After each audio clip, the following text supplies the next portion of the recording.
നമസ്കാരം. K S mentor YouTube ചാനലിലേക്ക് എല്ലാവർക്കും സ്വാഗതം. അപ്പോൾ നമ്മുടെ കെ എസ് എക്സാം അതുപോലെ ഡിഗ്രി പ്രിലിംസിൻ്റെ എക്സാമൊക്കെ അടുത്ത് വന്നുകൊണ്ടിരിക്കുകയാണ്. അപ്പോൾ ഇതിലേക്ക് വേണ്ടിയായിട്ട് നമ്മളൊരു കറണ്ട് അഫെയർ സീരീസ് ആരംഭിക്കുകയാണ്. കറണ്ട് അഫെയർ സീരീസ് എന്ന് പറഞ്ഞു കഴിഞ്ഞാൽ 2024 ശേഷം, അതായത് 2024 ജനുവരി മുതൽ ഇങ്ങോട്ടേക്ക് നടന്ന കേരളത്തിലെ പ്രധാനപ്പെട്ട സംഭവങ്ങളായിരിക്കും ഈ സീരീസിൽ ഉൾക്കൊള്ളിച്ചിട്ടുണ്ടാവുക. അപ്പോൾ നമ്മൾ ഇന്ന് നോക്കാൻ പോകുന്നത് ജാനുവരി 2024 ഈ കേരളത്തിൽ പ്രധാനപ്പെട്ട സംഭവങ്ങൾ എന്തൊക്കെയായിരുന്നു നടന്നിരുന്നതാണ്.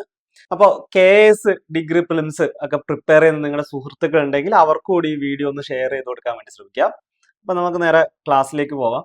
അപ്പോൾ നമ്മൾ ജനുവരിയിലെ കറണ്ട് അഫയേഴ്സിലേക്ക് പോകുമ്പോൾ പ്രധാനമായിട്ട് നോക്കേണ്ട ഒരു കാര്യം എന്ന് പറഞ്ഞു കഴിഞ്ഞാൽ കെ സ്മാർട്ട് ആണ്. കെ സ്മാർട്ട് നിങ്ങൾ കേട്ടിട്ടുണ്ടാകും. അതിന്റെ ഫുൾ ഫോം എന്ന് പറഞ്ഞു കഴിഞ്ഞാൽ Kerala solution for managing administrative reformation and transformation. Simply പറഞ്ഞു കഴിഞ്ഞാൽ ഇത്ര മാത്രമേ ഉള്ളൂ. അതായത് ലോക്കൽ സെൽഫ് ഗവൺമെന്റ്സിന്റെ സർവീസസ് കുറച്ചുകൂടി ഈസിലി ആൾക്കാരുടെ കയ്യിലേക്ക് എത്തിക്കുക എന്നാണ് ഇതുകൊണ്ട് ഉദ്ദേശിച്ചിരിക്കുന്നത്. അപ്പോൾ ഈ ഒരു ഇനീഷ്യേറ്റീവ് ഉദ്ഘാടനം ചെയ്തിരിക്കുന്നത് നമ്മുടെ മുഖ്യമന്ത്രി പിണറായി വിജയനാണ്. അതുപോലെ കെ സ്മാർട്ട് ആപ്പ് ഉണ്ട്. ആപ്പിലൂടെയാണ് നമുക്ക് ഈ സർവീസ് ഒക്കെ കിട്ടുന്നത്. ഈ ആപ്പ് ലോഞ്ച് ചെയ്തിരിക്കുന്നത് നമ്മുടെ മിനിസ്റ്റർ പി രാജീവ് ആണ്. അപ്പോൾ അത് ഓർത്തിരിക്കുക. അതുപോലെ തന്നെ ഈ ആപ്പ് ഡെവലപ്പ് ചെയ്തിരിക്കുന്നത് ഇൻഫർമേഷൻ കേരള മിഷൻ ആണ്. അത് ഓർത്തിരിക്കുക. അതുപോലെ തന്നെ ട്രാൻസ്പെറന്റ് ആൻഡ് കറക്ഷൻ ഫ്രീ ആയിട്ടുള്ള ഒരു അഡ്മിനിസ്ട്രേഷൻ ഇതുവഴി നമുക്ക് സാധ്യമാകും.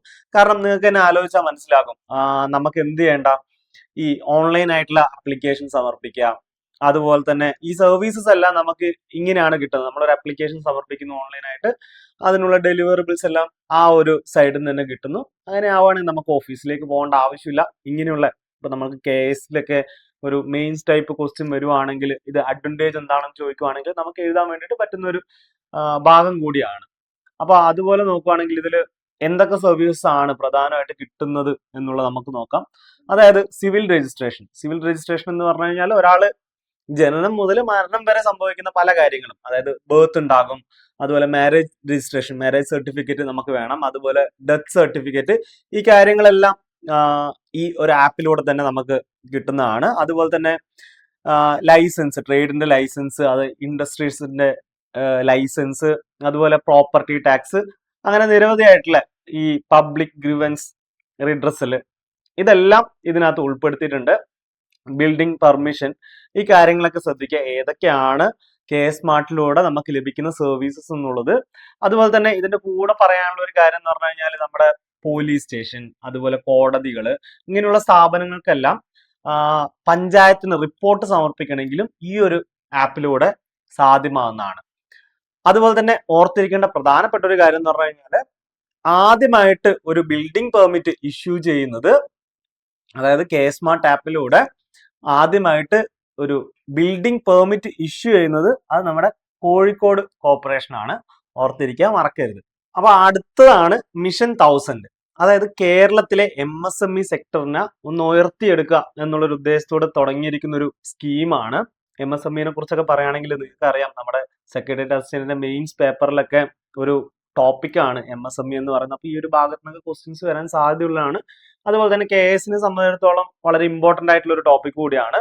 അപ്പോൾ ഇതുകൊണ്ട് ഉദ്ദേശിക്കുന്ന ഇത്ര മാത്രമേ ഉള്ളൂ. അതിന്റെ എയിം എന്താണെന്ന് കൃത്യമായിട്ട് മനസ്സിലാക്കി വെക്കുക. അതായത് കേരളത്തിൽ ഒരു 1000-ഓളം MSME സെക്ടേഴ്സ്, അതായത് മൈക്രോ സ്മോൾ ആൻഡ് മീഡിയം എന്റർപ്രൈസസിനെ എന്ത് ചെയ്യുക, 100 കോടി ടേൺ ഓവറുള്ള കമ്പനിയാക്കി മാറ്റുക. എങ്ങനെ? 4 വർഷത്തിനുള്ളിൽ. ഓക്കെ. അപ്പോൾ ഇത് ആരംഭിച്ചിരിക്കുന്നത് department of industries and commerce ആണ്. ആ കാര്യം ഒന്ന് ഓർത്തിരിക്കുക. ഇതിന്റെ ആദ്യഘട്ടത്തിൽ ഉദ്ദേശിച്ചിരിക്കുന്ന 250-ഓളം സ്ഥാപനങ്ങളെ ഇതിലേക്ക് ചേർക്കുക എന്നുള്ളതാണ്. അതുപോലെ ഇതിനകത്ത് മനസ്സിലാക്കേണ്ട മറ്റ് വിവരങ്ങൾ എന്ന് പറഞ്ഞു കഴിഞ്ഞാൽ ഇതിനകത്ത് കീ ആയിട്ടുള്ള നമ്മൾ ഓർത്തിരിക്കേണ്ട പ്രധാനപ്പെട്ട കാര്യങ്ങൾ എന്തൊക്കെയാണെന്ന് പറഞ്ഞു കഴിഞ്ഞാൽ ഈ MSMEസിനെയൊക്കെ എങ്ങനെ സെലക്ട് ചെയ്യുക, അതിന്റെ ക്വാളിഫിക്കേഷൻസ് എന്തൊക്കെയാണെന്നുള്ളതാണ് ഇവിടെ കൊടുത്തിരിക്കുന്നത്. അപ്പോൾ എന്തായിരിക്കണം ഈ MSMEs എങ്ങനെയുള്ളവയായിരിക്കണം? ഒന്നുകിൽ മാനുഫാക്ചറിങ് സെക്ടറിൽ അല്ലെങ്കിൽ സർവീസ് സെക്ടറിലുള്ളവയായിരിക്കണം. അതുപോലെ തന്നെ 3 വർഷം മിനിമം പ്രവർത്തിച്ചിരിക്കുന്ന ഒരു കമ്പനി ആയിരിക്കണം. അതായത് 2023 മാർച്ച് 31 അപേക്ഷിച്ച് നോക്കുമ്പോൾ 3 വർഷമെങ്കിലും പ്രവർത്തിച്ച ഒരു കമ്പനിക്കായിരിക്കും ഈ ഒരു സ്കീമിൽ ചേരാൻ വേണ്ടി സാധിക്കുക. അതുപോലെ തന്നെ ഉദ്യം രജിസ്ട്രേഷൻ ഉണ്ടായിരിക്കണം. ഉദ്യം പോർട്ടൽ നിങ്ങൾ കേട്ടിട്ടുണ്ടാവും, മിനിസ്ട്രി ഓഫ് MSMEന്റെ കീഴിൽ വരുന്നതാണ്. അതായത് ഈ സ്കീംസിന്റെ ഒക്കെ ബെനിഫിറ്റ്സ് കിട്ടണമെന്നുണ്ടെങ്കിൽ ഈ MSMEs എന്തായിരിക്കണം, ഈ ഉദ്യം പോർട്ടൽ രജിസ്റ്റർ ചെയ്തിരിക്കണം. അങ്ങനെ രജിസ്റ്റർ ചെയ്ത കേരളത്തിലുള്ള MSMEക്ക് മാത്രമേ ഇത് എന്ത് ചെയ്യാൻ പറ്റുള്ളൂ, ഈ ഒരു സ്കീമിന്റെ ബെനിഫിറ്റ് കിട്ടുള്ളൂ. ഓക്കെ, അത് മനസ്സിലാക്കിയിരിക്കുക. അങ്ങനെ ഈ ഒരു സ്കീമിൽ ചേർന്ന് കഴിഞ്ഞാൽ ഈ കമ്പനിക്ക് കിട്ടാൻ പോകുന്ന ബെനിഫിറ്റ്സ് എന്തൊക്കെയാണെന്ന് ജസ്റ്റ് ഒന്ന് ഓർത്തിരിക്കാം. അത്ര ഇമ്പോർട്ടന്റ് അല്ല, എന്നാലും ഞാൻ ജസ്റ്റ് ഒന്ന് പറഞ്ഞു പോകാം. അതായത് 2 കോടി വരെ ഇവർക്ക് സബ്സിഡി ലഭിക്കുന്നതായിരിക്കും. അതുപോലെ സാധാരണ കിട്ടുന്ന ലോൺ ഉണ്ടല്ലോ, ലോണിന്റെ ഇൻട്രസ്റ്റ് റേറ്റിന്റെ പകുതി വരെ ആയിട്ട് ഇൻട്രസ്റ്റ് റേറ്റ് കുറച്ചിട്ട് ലോണുകൾ കിട്ടും. ഇതുപോലെ DPR തയ്യാറാക്കാൻ വേണ്ടിയിട്ട് ധനസഹായം ലഭിക്കുന്നുണ്ടാകും. അങ്ങനെയുള്ള ഒരുപാട് കാര്യങ്ങൾ ഇവർക്ക് ലഭിക്കുന്നതായിരിക്കും. അപ്പൊ ഇത്രയാണ് മിഷൻ 1000നെ കുറിച്ച് നമ്മൾ ഓർത്തിരിക്കാനുള്ളത്. ഓർത്തിരിക്കുക, department of industries and commerce ആണ് ഇത് ചെയ്യുന്നത് എന്നുള്ളത്. അപ്പൊ അതുപോലെ തന്നെ വളരെ ഇമ്പോർട്ടന്റ് ആയിട്ടുള്ള ഒരു ഏരിയ കൂടിയാണ് കേര പ്രൊജക്ട് എന്ന് പറയുന്നത്. കേര പ്രൊജക്ട് എന്ന് പറഞ്ഞു കഴിഞ്ഞാൽ ഓർത്തിരിക്കേണ്ട, ഏറ്റവും ഇമ്പോർട്ടന്റ് ആയിട്ട് ഓർത്തിരിക്കേണ്ടത്, ഇതിന് ധനസഹായം നൽകുന്നത് ആരാണെന്നാണ്. നമുക്കറിയാം, ഇവിടെ എഴുതിയിട്ടുണ്ട്, കാണാം, വേൾഡ് ബാങ്ക് ആണ് ഇതിന് ധനസഹായം നൽകുന്നത്. അപ്പൊ എന്താണ് കേര പ്രൊജക്ട് കൊണ്ട് ഉദ്ദേശിക്കുന്നത് എന്നുള്ളത് നമുക്ക് മനസ്സിലാക്കണം. ഇത്രയേ ഉള്ളൂ. ക്ലൈമറ്റ് റെസിലിയന്റ് അഗ്രികൾച്ചർ ആണ് ഉദ്ദേശിച്ചിരിക്കുന്നത്. അതായത് ഉദ്ദേശിക്കുന്നത് ഇത്രയേ ഉള്ളൂ, നമ്മുടെ അഗ്രികൾച്ചർ കാര്യങ്ങളൊക്കെ മോഡേണൈസ് ചെയ്യുക, എന്നിട്ട് ഒരു സ്മാർട്ട് ഫാമിംഗ് മെത്തേഡ്സ് കൊണ്ടുവരിക. എന്തിനാണ്? ക്ലൈമറ്റ് ചേഞ്ചിനെ വിത്ത്സ്റ്റാൻഡ് ചെയ്യാൻ വേണ്ടിയിട്ട്.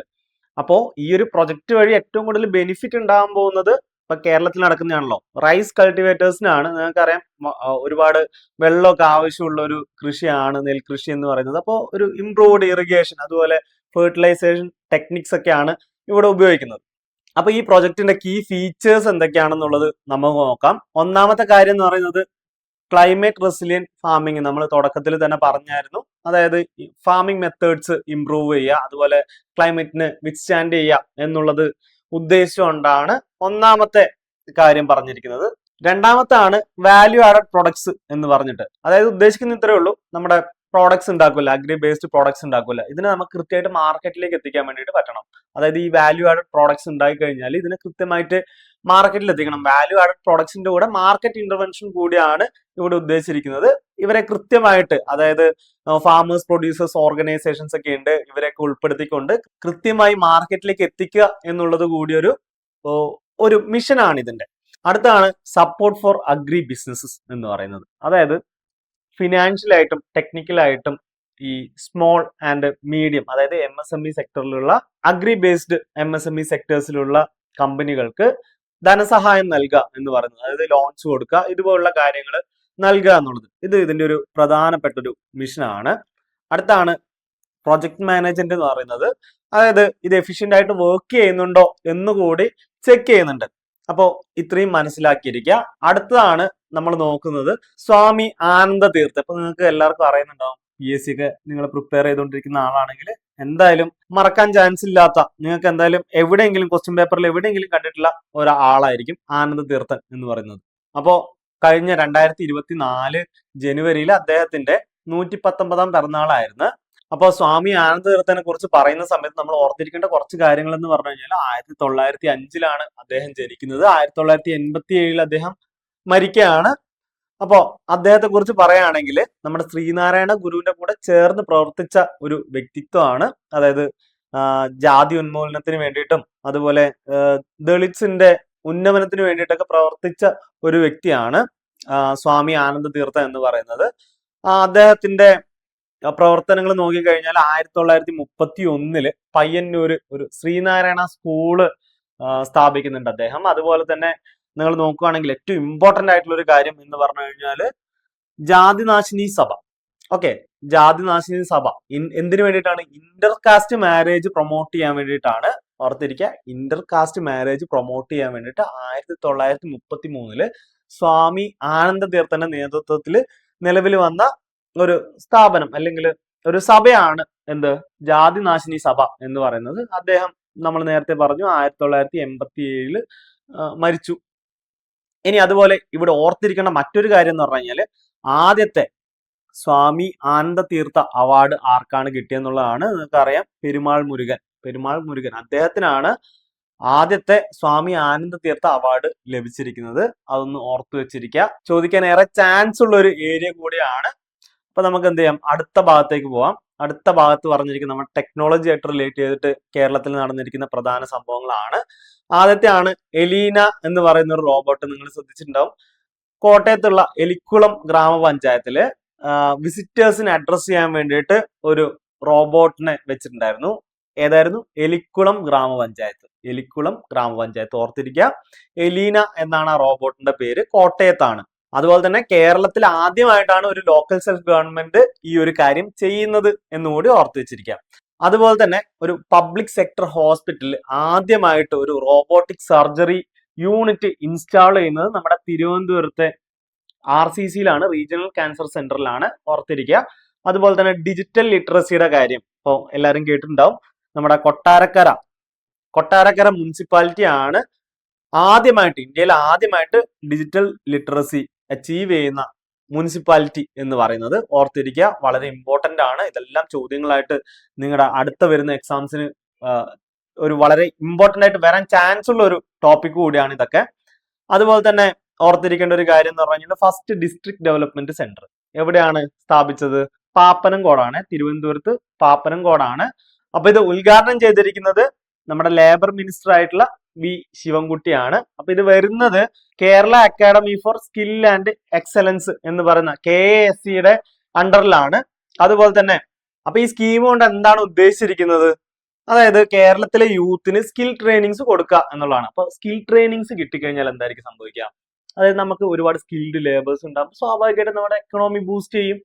അപ്പൊ ഇത് തന്നെയാണ് ഇതിന്റെ ഏറ്റവും ഇമ്പോർട്ടന്റ് ആയിട്ടുള്ള ഒരു കാര്യം എന്ന് പറയുന്നത്. കേരളത്തിലെ എക്കണോമിക് ഡെവലപ്മെന്റ് വരാൻ ചാൻസ് ഉള്ള, അതായത് ചാൻസ് കൂട്ടുന്ന ഒരു കാര്യമാണ് ഈ സ്കിൽ ഡെവലപ്മെന്റ് സെന്റർ എന്ന് പറയുന്നത്.